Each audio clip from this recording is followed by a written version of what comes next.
دیکھیے میں سمجھتا ہوں کہ جو ستمبر کے بعد جو حالات سیاسی اور دوسرے حالات کروٹ بدلیں گے اور اس کے بعد شاید ہم بہتر پوزیشن میں ہوں گے کہ الیکشن کب ہوں گے اور نہیں ہوں گے، کیا ہوگا۔ میں ذاتی طور پہ سمجھتا ہوں کہ میجر تبدیلیاں آئیں گی، اور اس میں ایک فنڈامنٹل تبدیلی یہ ہے، جس طرح میں نے آپ سے پہلے عرض کیا کہ ایک آپ نے پاکستان کی پالیٹکس کو ریفارم کرنا ہے، دوسرا آپ نے جوڈیشری کی میجر ریفارمز چاہیے۔ وہ جو آپ ترازو کی بات کریں اس میں کوئی شک نہیں ہے، یہاں پہ ایک بہت بڑا نیکسس بن گیا ہے۔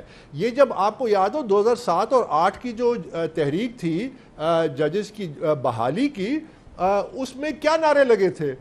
یہ اسٹیٹ جو ہے یہ ممتا ہے، یہ ماں کی طرح ہے، سستا انصاف ملے گا، یہ ملے گا وہ، اور کیا ہوا اس کے بعد؟ کیا حالات بہتر ہوئے یا مزید خراب ہوئے؟ کیا انصاف کے ہمارے 55,000 کیسز اس وقت وہاں پہ ہیرنگ ہے، شام کو ایک کوئی آ کے درخواست دیتا ہے، اگلے دن وہ لگ جاتی ہے۔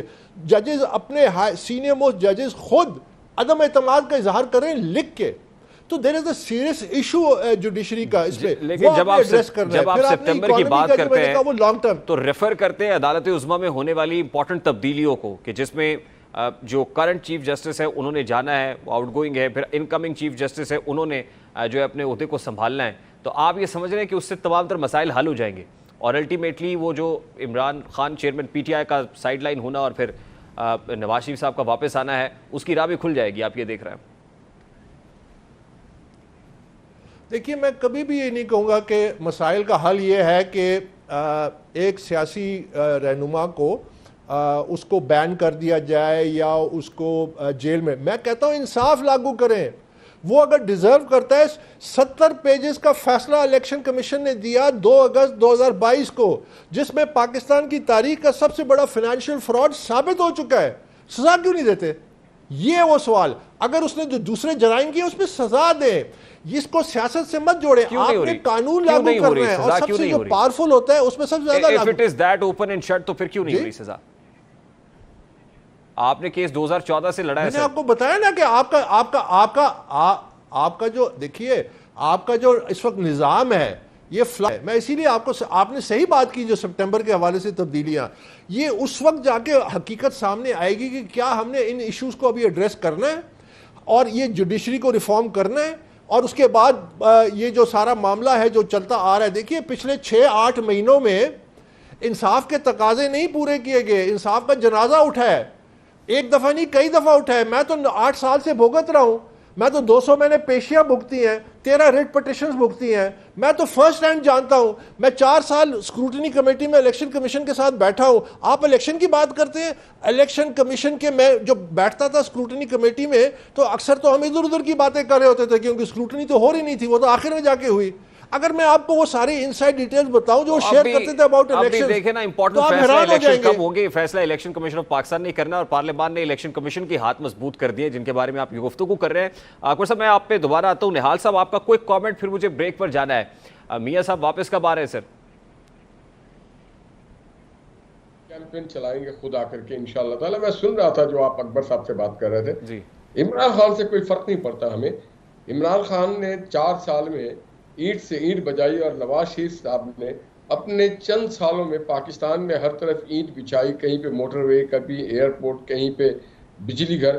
تو ہمارا ان کا کوئی الیکشن کا کوئی مقابلہ نہیں۔ ہاں یہ ادارے ناکام ہو گئے، اگر عدالتیں اس کو سزا نہیں دے پا رہی، اگر پروسیکیوشن اور الیکشن کمیشن انہیں آن ٹاسک نہیں لے سک رہا، تو اس میں ہماری پارٹی کا یا گورنمنٹ کی کوئی ذمہ داری نہیں ہے۔ ہماری جتنی ذمہ داری تھی ہم وہ ادا کر رہے ہیں۔ ہماری ذمہ داری ہے لا اینڈ آرڈر کو بہتر کرنا، معاشی معاملات کو ٹھیک کرنا، لوگوں کے روزگار کے مواقع فراہم کرنا، تو ہم وہ کام کر رہے ہیں۔ یہ عوام بھی بہتر طریقے سے دیکھ رہی ہے اور سمجھ رہی ہے کہ Imran Khan is never been a challenge for Pakistan Muslim League Noon. میں یہ سمجھتا ہوں یہ ایک ہوا میں کھڑے کیا ہوا ہے اس کا ایک محل کو۔ نہیں آج بھی ایک بہت بڑا چیلنج تو آپ کے لیے ہے، تبھی تو الیکشنز کو ڈیلے کرنے کی بات ہو رہی ہے سر، یہی تو میں پوچھ رہا ہوں آپ سے۔ He was never been a challenge۔ اگر 2018 میں باجوہ اور ثاقب نثار نے نہ کیا ہوتا دھاندلی، تو آج یہ دن پاکستان کو نہ دیکھنا پڑتا۔ He was a play boy, he is a play boy and he will remain a play boy۔ تو وہ ابھی مسلم لیگ نون کے ساتھ کھیل رہا ہے اور تگنی کا ناچ تو نچایا ہوا ہے نا سر.